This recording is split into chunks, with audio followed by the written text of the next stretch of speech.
ভেটকি মাছ এইভাবে রান্না করলে যে এত টেস্টি হয় তা আপনারা একবার না রান্না করলে বুঝতে পারবেন না। নমস্কার, আমি পিঙ্কি আর আপনারা দেখছেন পিঙ্কির রান্নাঘর। আজকের আমি ফুলকপি আলু দিয়ে ভেটকি মাছের ঝোল রান্না করব। চলুন আরম্ভ করি।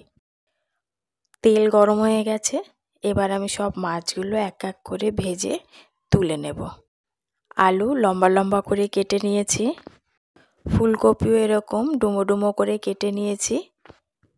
ফুলকপিগুলোর মধ্যে আমি একটু হলুদ আর নুন দিয়ে জলে ভিজিয়ে রেখে দেবো কিছুক্ষণের জন্য, পোকা থাকলে বেরিয়ে। এবার আমি আলুগুলোকে একটু নুন দিয়ে লাল লাল করে ভেজে নেব। হয়ে গেছে, আলুগুলো তুলে রাখবো। এই তেলে ফুলকপিগুলোকেও দিয়ে আমি লাল লাল করে ভেজে তুলে নেব। তেলে আমি ফোড়ন দিলাম জিরে, পেঁয়াজ কুচি দিয়ে দিয়েছি। পেঁয়াজটা হালকা লাল করে ভাজা হয়ে গেলে তাতে টমেটো আর কাঁচা লঙ্কা দিয়ে দেব, সামান্য নুন, 1 চামচ ধনের গুঁড়ো, 1 চামচ কাশ্মীরি চিলি পাউডার, 1 চামচ হলুদ দিয়ে সামান্য জল দিয়ে একটা পেস্ট রেডি করে রাখলাম। টমেটোটা এখানে বেশ খানিকটা গলে এসেছে, মশলার পেস্টটা দিয়ে দিলাম, পরিমাণ মতন চিনি আর সামান্য গরম মশলা দিয়ে আমি খুব ভালোভাবে কষিয়ে নেব। মশলা থেকে তেল ছাড়তে শুরু করে দিয়েছে।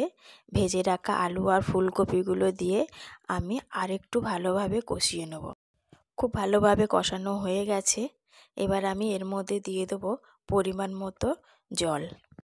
ঝোলটা ফুটে গেছে, এবার এর মধ্যে আমি আগে থেকে ভেজে রাখা মাছগুলোকে অ্যাড করে দিয়েছি আর এর মধ্যে কুচনো ধনেপাতা দিয়ে ঢাকা চাপা দিয়ে 1 থেকে 2 মিনিট রান্না করলেই রেডি ফুলকপি আলু দিয়ে ভেটকি মাছের ঝোল। আমি আপনাদেরকে পরিবেশন করে দেখাচ্ছি। রেডি হয়ে গেছে। রান্নাটা যদি আপনাদের ভালো লেগে থাকে তো অবশ্যই একটা লাইক আর আমার চ্যানেলটিকে সাবস্ক্রাইব করে আমার পাশে থাকবেন। আর সম্পূর্ণ ভিডিওটি দেখার জন্য ধন্যবাদ।